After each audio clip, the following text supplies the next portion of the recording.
Dito sa Papa Dudut Stories, ikaw ay hindi nag-iisa.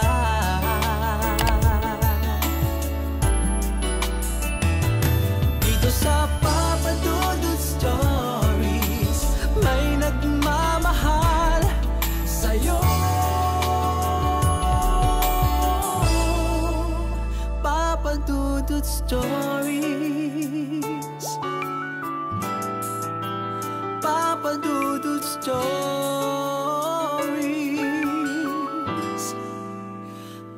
Maraming kayang isakripisyo ang mga magulang para sa mga anak, lalo na pagdating sa kanilang pag-aaral. Pero kailangan nga bang magsakripisyo din ang mga anak bilang kapalit ng ginawa ng kanilang mga magulang? Dear Papa Dudut, magandang gabi Papa Dudut, I'm Aris from Bulacan at sumulat po ako sa inyo kasi gusto kong ibahagi ang parting ito ng buhay ko na kailanman ay hindi ko po makakalimutan. Napahinto ako sa pag-iisip noon nang biglang may nangangaroling na sa harapan ko habang kumakain ako ng mainit na kakanin. Noon ko lang napagtanto na malapit na ang Pasko. Napangiti ako at ganoon din kami ng mga kapatid ko noon. Nangangaroling kapag malapit na kasi ang Pasko. Napatingin ako sa paligid ko at marami na ring mga parol ang nakasabit sa mga poste at sa kung saan saan. Naalala ko pa noon na nagsasabit kami ng parol ni Itay sa tapat ng pinto ng bahay. Pero simula nang nangyari ang mga masalimuot na pangyayari sa buhay ko, isinumpa ko na noon na hindi na ako babalik sa lugar na yon. Ang lugar kung saan ako isinilang at nagkaisip. Habang bumabiyahe ang bus na sinasakyan ko, ay hindi ko maiwasan na balikan ang nakaraan na babalikan ko ngayon 6 years ago. Bilisan mo naman ate, pag-aapor ako sa nakakatanda kong kapatid. Nasa loob kami ng isang napakalaking tindahan sa pamilihang bayan. Hawak ko ang bigas na pinabibili ng nanay namin. Kanina pa kasi siyang namimili ng kung ano man doon sa istante. Sandali nga lang, aniya at pasimpleng dinampot at isiniksik sa bra ang 2 pansit kanto na nakadisplay roon. Nanlaki ang mga mata ko sa ginawa ni ate dahil hindi ko akalaing magagawa niyang mangupit. Elise, anong ginagawa mo? Sabi ni inay, kasalanan ng mangupit. Pwede ba Aris? Huwag mo akong pinapangaralan dito. Pinanlakihan niya ako ng mga mata. Pakunwari na palingon-lingon upang siguraduhin walang nakakakita sa ginawa niya. Nilapitan niya ako sabay bulong sa akin ng pasimpleng tara na bilis at kaagad niyang kinuha sa akin ang hawak kong plastic at kaswal na tinungo ang mahabang counter. Nanginginig ako sa kinakatayuan ko sa sobrang kaba. Hindi ko na alam ang gagawin ko. Alamang oras ay maaaring kapkapan ng tindera ang kapatid ko. Kinakabahan ako sa pwedeng mangyari sa kanya kung sakaling mahuli siya. Hoy Aris, ano pang tinutunganga mo dyan? Halika na, sigaw niya sa akin. Pagkatapos ay nauna na itong naglakad at tinungo ang labasan ng tindahan. Nang matauhan ako ay mabilis na akong tumakbo para humabol sa kanya. Sa labas ko na siya naabutan. Ate teka, hinabol ko siya at umagapay sa paglalakad niya. Ate, masama ang ginawa mo. Magagalit si inay kapag nalaman niya ang ginawa mong yan. Giit ko. Huminto siya sa paglalakad at hinarap ako. Bakit, magsusumbong ka? Para naman sa atin tong lahat eh. Diskarte ang tawag dito. Wala na tayong makain kaya walang masama sa ginawa ko. Pangangatwiran pa niya. Halika na nga. May inis akong nahimigan sa boses niya. Marahil ay dahil sa sinabi ko. Pero masama naman talaga ang mag-umit. Napabuntong hininga na lamang ako at saka mabilis na siyang sinundan pa uwi. Papadudot na tapos ang gabihan namin na pinaghatian ang kanin na halos karampot para malamanan ang aming mga sikmura. Hindi ko na lang sinabi kay inay ang nangyari kanina sa tindahan. Ayaw ko nang dagdagan pa ang mga alalahanin at iniisip niya. Matapos naming makapagligpit ng pinagkainan, ang inay naman ang naglatag ng mga karton at banig sa sahig upang ihanda na ang aming hihigaan. Inay, aalis muna ako. Paalam ni Ate Elise habang nagbibihis. Gabing-gabi na anak, Bakit lalabas ka pa? Ang sabi ni inay na halata sa boses ang pag-aalala. Palalim na rin kasi ang gabi noon. Kailangan inay. Simula ngayon ay masanay na kayo ng ganitong oras ang pag-alis ko. May nahanap na akong trabaho at mas malaki ang kikitain ko dito kumpara sa pagtitinda ng gulay sa maghapon sa palengke. Ang sabi nito pagkatapos may suot ang pantalon na 3/4. Binuksan nito ang wallet at inabot ang 200 kay inay. Etong unang sahod ko ngayong gabi. Ibinalik ko na para may pambili kayo ng mga kakailanganin bukas. Sige, alis na ako. Paalam nito at nagmamadali nang lumabas ng bahay. Hindi na muli pang sumulyap sa amin. Nakakapanibago kasi kilala ko si ate na malambing sa akin. Papa Dudut, hindi ko alam kung anong trabaho ngayon ng kapatid ko. Ang tanging dalangin ko lamang ay maayos at marangal ang trabahong yon. At sana'y hindi siya mapahamak sa ginagawa niya. Nanimpungatan ako mula sa pagtulog nang maramdaman ko na wala sa tabi ko si inay. Hindi ako sanay na walang katabi kaya kaagad na nawala ang antok ko.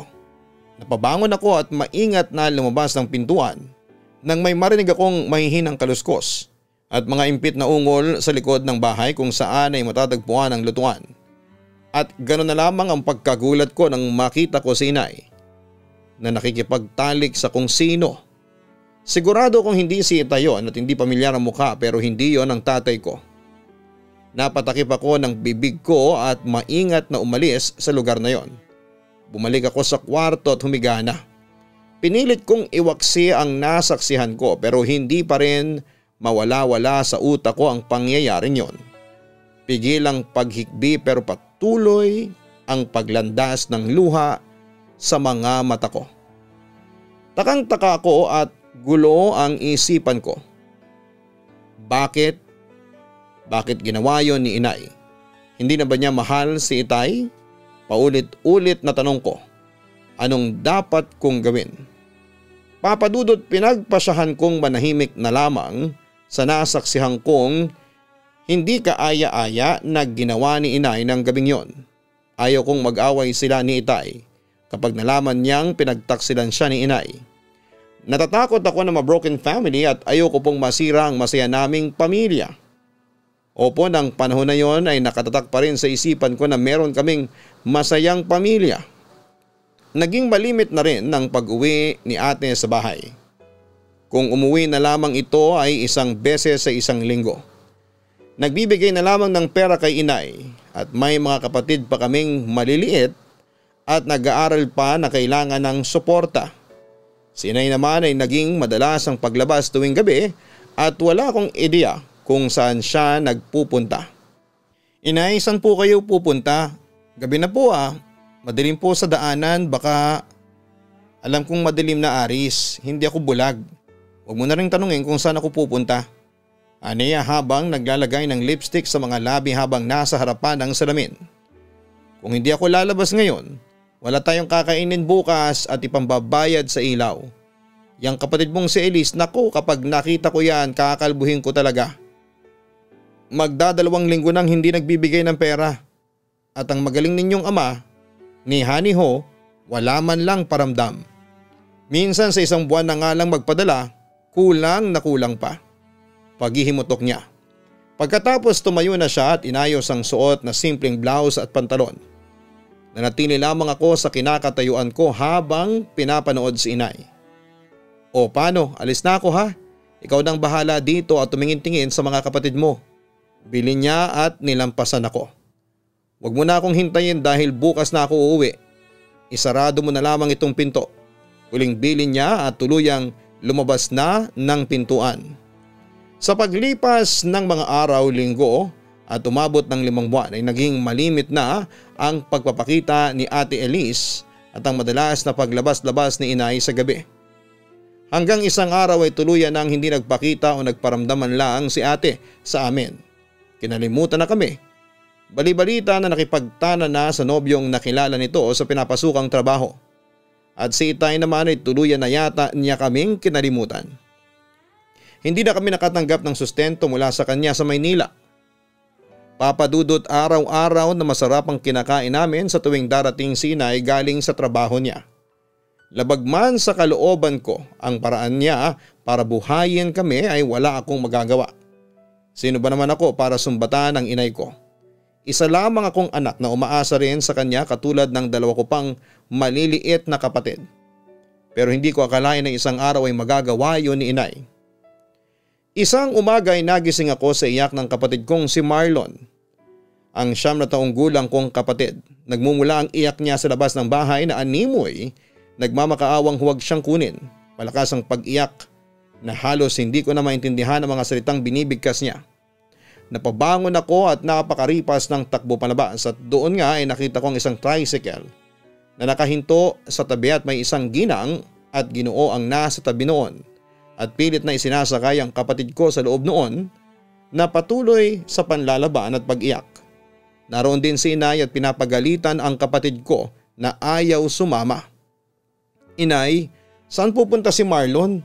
Tanong kong nalilito. Dinig na dinig ko ang pagtawag sa akin ng kapatid ko. Kaya dali-dali ko siyang hinila habang isinisigaw. Na bakit niyo siya kinukuha? Saan niyo dadalhin ang kapatid ko? Umiiyak na tanong ko. Ate, tulungan mo ko, ayaw kong sumama ate. Sigaw na pagmamakaawa sa akin ni Marlon. Pilit ko siyang hinihila pero patuloy naman si inay sa pagpigil sa akin at patuloy rin ang dalawang matanda sa paghila sa loob ng tricycle sa kapatid ko. At tuluyan na akong napahagulhol ng iyak. Nang umandar na palayo ang tricycle dahilan para mabitawan ko ang kamay niya. Napasalampak ako sa sahig habang tinatawag ang pangalan ng kapatid ko. Pwede ba Aris? Itigil mo ng pag-iyak dyan? Paninita sa akin ni inay. Tinignan ko siya ng masama. Bakit inay? Bakit? Muli akong napaiyak.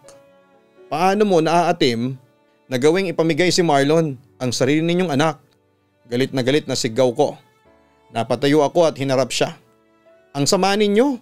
At pagkatapos noon ay isang malutong na sampalang natanggap ko mula sa kanya. Sa sobrang lakas ay napahawak ako sa pisngi ko. Wala kang karapatan na sabihing masama ako dahil anak lang kita. Lahat ay ginawa ko para buhayin kayo dahil ang tatay ninyo at ang ate ninyo ay makasarili. Sila ang masama at hindi ako. At doon ko nakita ang pagpatak ng luha ni inay. Kaya ako ipinapaampon si Marlon dahil para rin yon sa ikabubuti ng buhay niya. Hindi ko na kayo kayang pag-aralin. At alam ko sa mag-asawang yon kaya nilang bigyan ng magandang buhay at kinabukasan ng kapatid mo. Tuluyan nang umiyak si inay. At halos madurog ang puso ko sa mga nakikita ko. Sa sobrang pagkalito ko at sakit na nararamdaman ng damdamin ko ay napatakbo ako palayo ng bahay habang ang mga mata ko ay patuloy lamang sa pagpatak ng mga luha.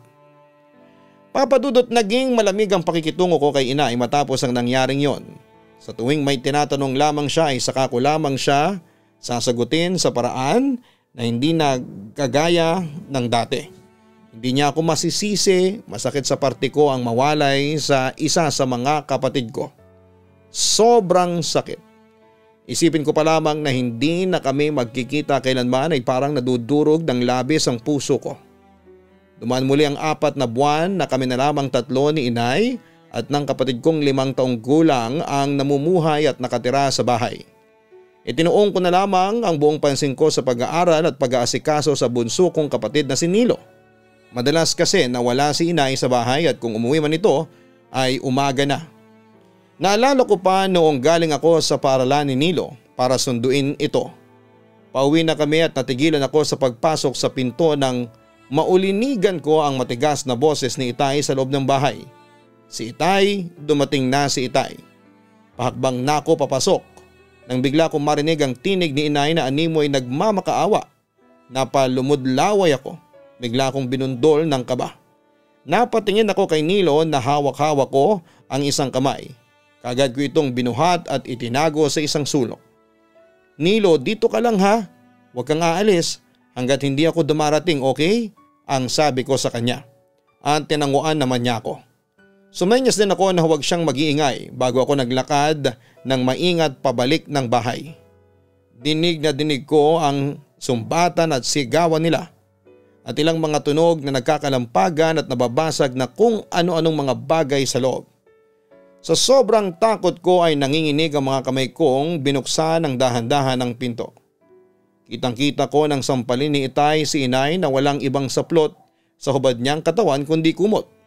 Akmang susugurin ni inay si Itay ng kutsilyong hawak niya nang maagaw yun ni Itay sa kanya at pagkatapos ay inihagis nito yon malayo sa kanilang dalawa. Galit na galit at muling sinampal ni Itay si inay. "Tama na!" Sigaw ko kasabay ng pagka-off balance ni inay sa lakas ng impact ng sampal na natamo. At mas lalo akong binalot ng takot nang eksaktong tumama ang ulo ni inay sa nakausning malaking pako sa dingding. Kitang-kita kong pag-agos ng dugo mula sa ulo niya. "Inay! Divina?" Halos sabay na sabi namin ni Itay. Napatakbo ako palapit kay inay at natutulirong inangat ang ulo niya. Divina? Diyos ko, hindi ko sinasadya!" Dinig kong sabi ni Itay at dinaluhan rin si inay. Kitang-kita ko ang pagkalito at takot sa mukha ni Itay. "Itay, dalhin natin si inay sa ospital, Itay. Dalhin natin si inay." At napahaguluhol ako ng iyak at mahigpit na niyakap si inay. Halos maparalisa ang katawan ko nang maramdaman ko ang pagtayo ni Itay at mabilis na kumaripas ng takbo palabas. "Itay, saan ka pupunta, Itay?" Buong lakas na pagtawag ko pero mabilis na siyang naglaho sa paningin ko. Namatay si inay sa nangyaring yon, Papa Dudut. Hindi ko akalain na magagawa yon ni Itay. Sobrang namumuhi ako sa kanya. Sa tulong ng ilang kaibigan ni inay, napalibing naman siya at si Itay ay pinaghahanap na. Nalaman kong nadatnan ni Itay na may kasiping si inay na ibang lalaki ng araw na yon. Ayon pa sa ilang mga kapitbahay na nakarinig at nakasaksi. Matapos ang libing ay may dumating muling pagsubok sa buhay ko na hindi ko inaasahang kakaharapin ko. Namamanhid na ang buong katawan ko sa lamig na dulot ng ulan. Katunayan ay hindi ko na alam pa kung saan kami pupunta ng kapatid kong si Nilo. Simula nang mapalayas kami sa kadahilan ng wala na akong may pambayad sa bahay na dati naming tinitirhan noon. Inalis ko sa pagkakabalot ng kapote si Nilo pagkatapos naming makasilong sa isang gate ng napakalaking bahay. "Nilo, patawarin mo ko, ha? Patawarin mo si Ate Aris kung iiwan kita." Niyakap ko siya ng mahigpit. "Promise, babalikan kita kapag okay na ang buhay ko, basta wag kang aalis dito, ha?" "Opo, ate," aniya kasabay ng pagtango. Muli akong napaiyak. Niyakap ko uli siya ng mahigpit bilang pamamaalam at pagkatapos ay tumayo na ako. Pinindot ko ang doorbell na nakita ko bago ako nagsimulang humakbang palayo sa kapatid ko na walang kamuwang-muwang na kumakaway sa akin. Naputol ang pagbabalik tanaw ko sa nakaraan nang huminto ang sinasakyan kong bus. Isinukbit ko sa balikat ko ang bag ko at pagkatapos ay bumaba na ako. Pagkarating ko sa tapat ng isang bahay na napakaraming tao ay hindi muna ako buwaba ng tricycle. Hindi ko alam kung tutuloy ba ako sa pagpasok o aalis na lamang. Huminga ako ng malalim bago ako nagpasyang buwaba na at lahat ng mga taong nakatingin sa akin ay patay mali siyang hindi ko na lamang pinansin. Nagtuloy-tuloy ako sa paglalakad hanggang sa tuluyan kung makita ang kabaong niya, ang kabaong ni Itay. Ang Itay ko na matagal na kaming kinalimutan pero ayun ako at nagluluksa pa rin sa pagkawala niya. Papa Dudut, habang naglalakad ako papasok sa isang bahay ay hindi ko namalayan na pumapatak na pala ang luha ko. Bago ko naramdaman ang lungkot at pangungulila sa puso ko. "Itay?" Hirap na hirap ang kalooban ko na sambitin ang salitang yon. Nang tuluyang kong marating ang kabaong at makita si Itay na nakahiga na sa loob noon. "Aris? Ikaw ba si Aris Dominguez?" Napalingon ako sa nagsalitang isang matandang babae na lumapit sa akin. "Ako nga ho, paano niyo po?" Ngumiti ito ng magaan. "Ako ang tiyahin ng ama mo, Lola Mercedes mo." Anito at hinawakan ang mga kamay ko at tuluyang umiyak. "Ako ang naghanap at nagpadala ng sulat sa iyo. Huling habilin sa akin ng iyong Itay ang hanapin ka. Mahal na mahal ka ng tatay mo."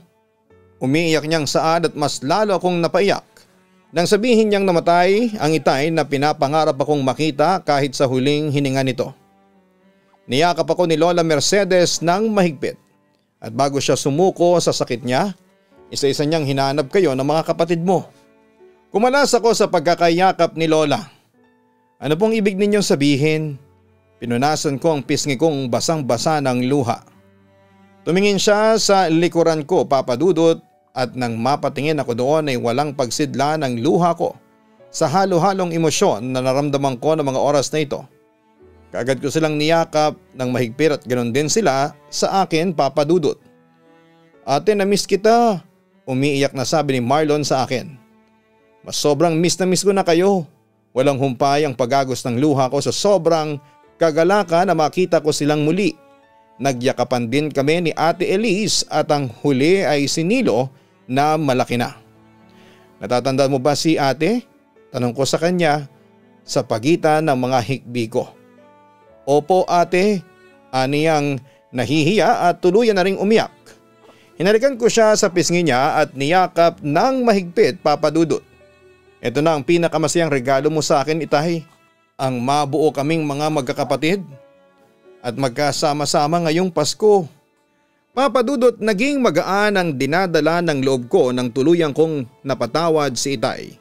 Humingi na rin ako ng kapatawaran sa pagkimkim ng sama ng loob sa kanya.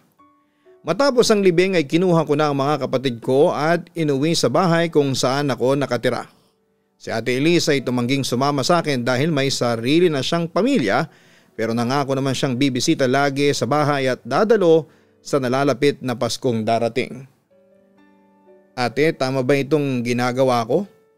Tanong sa akin ni Marlon na abala sa pagde-decorate ng Christmas tree. Oo naman, ang ganda nga ng pagkakaayos mo.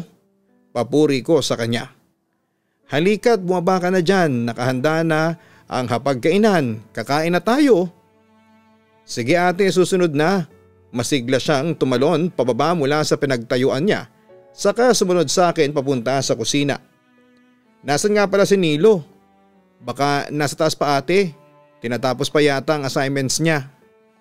Tawagin mo muna at sabihin mo nakakain na.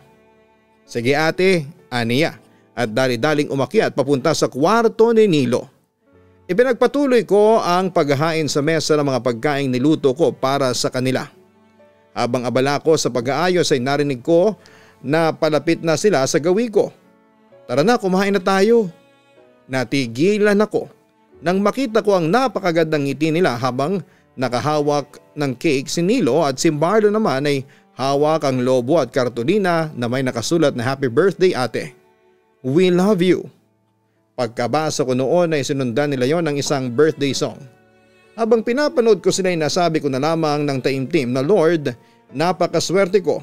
Binigyan ninyo ako ng pamilya na kahit na hindi perpekto ay mahal na mahal ako at mahal na mahal ko din. Marami pong salamat sa mga blessings. Ate, happy birthday! Sabay nilang bate sa akin. Inihipan ko ang kandilang nasa ibabaw ng cake. Salamat! Si ate iyakin, biro pa sa akin ni Marlon at pinahid ang luha sa pisngi ko. Niyakap ko silang pareho. Mahal na mahal ka namin ate. Mas mahal ko kayo. Basta kasama ko kayo ay okay na ako. Ahem? Hindi ba ako kasali dyan? Biglang basag sa katahimikan ng isang boses sa kung saan paglingon ko sa bungad ng kusina ay nakita ko si Ate Elise. Ate! Ngumiti siya. Ako nga sis, happy birthday! Basiglang bati niya at niyakap ako. Eto nga pala gift ko. Mula sa amin ang pamangkin mo at ng bayaw mo. Abot niya sa regalong hawak niya matapos ang yakapan naming dalawa. Nasa na nga pala ang anak mo ate at si Kuya Jerry? Susunod sila bukas. Ngayong kaarawan mo, eto na siguro ang time para magbanding tayong apat. Ani at ngumiti. Napangiti rin ako sa itinuran niya. Natapos ang karawan ko kahapon na sobrang saya. Natanggap ko ang isang regalong walang kapantay na iniregalo sa akin. Yon ang magkasama-sama kaming magkakapatid sa aking kaarawan. At habang sinusulat ko ito, ilang oras na lamang ay Pasko na. Makikilala ko na rin sa wakas Ang dumagdag sa aming pamilya, ang bayaw naming si Jerry at ang pamangking kong si Gail. Sabi nga nila Papa Dudut, ang pagpapatawad at pagiging positibo sa lahat ng bagay ang dapat pinapairal ngayong Pasko. Kahit na hindi Pasko o ano pang araw yan, matuto tayong magpatawad at humingi ng kapatawaran sa ating mga nagawang kasalanan. At wala akong mapagsidlan ng kagalakan dahil kasama ko sila ngayong araw ng Pasko. Wala na akong mahihiling pa. Sana ay nagustuhan po ninyo ang kwentong ibinahagi ko ngayong gabi, Papa Dudut. At sana ay nakapag-iwan din po ito ng aral sa ating mga kaistorya. Ako po ay nakangiti habang sinusulat ko ang liham na ito ngayong panahon ng Kapaskuhan. Hindi ko po alam kung kailan ninyo matatanggap ang sulat ko, ngunit ngayon pa lamang ay maraming salamat na. Lubos na gumagalang, Aris. Maraming salamat, Aris, sa pagsulat mo sa aking YouTube channel at napakalaki ng aral na naiwan mo sa gabing ito. Ang aral ng tunay na pagmamahalan at pagpapatawad. Na makakamit lamang natin ang kapayapaan sa ating isipan sa oras na tayo ay magpatawad. Kaya sana marami ka pang biyaya na makuha mula sa ating Panginoong may kapal. Kasama na ang iyong buong pamilya. Muli, magandang gabi po sa inyo lahat. Ako po ang inyong si Papa Dudut. Maraming salamat po.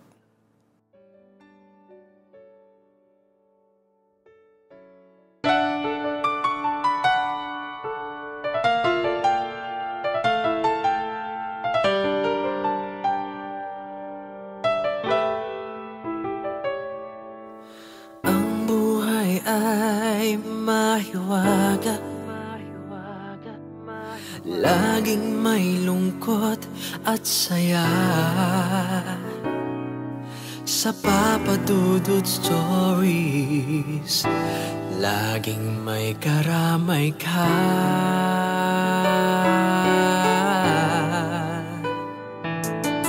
Mga problemang kay bigat, dito ay pakikinggan ka. Sa Papa Dudut Stories, kami ay iyong kasama. Dito sa Papa Dudut Stories, ikaw ay hindi nag-iisa.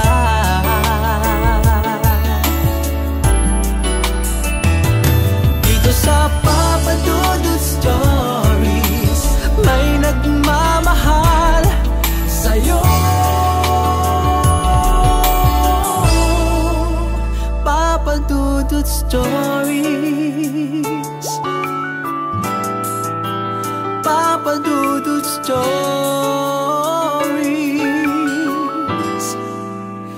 Papa Dudut Stories. Hello mga ka-online, ako po ang inyong si Papa Dudut. Huwag kalimutan na mag-like, mag-share at mag-subscribe. Pindutin ang notification bell para mas maraming video ang mapanood ninyo. Maraming salamat po sa inyong walang sawang pagtitiwala.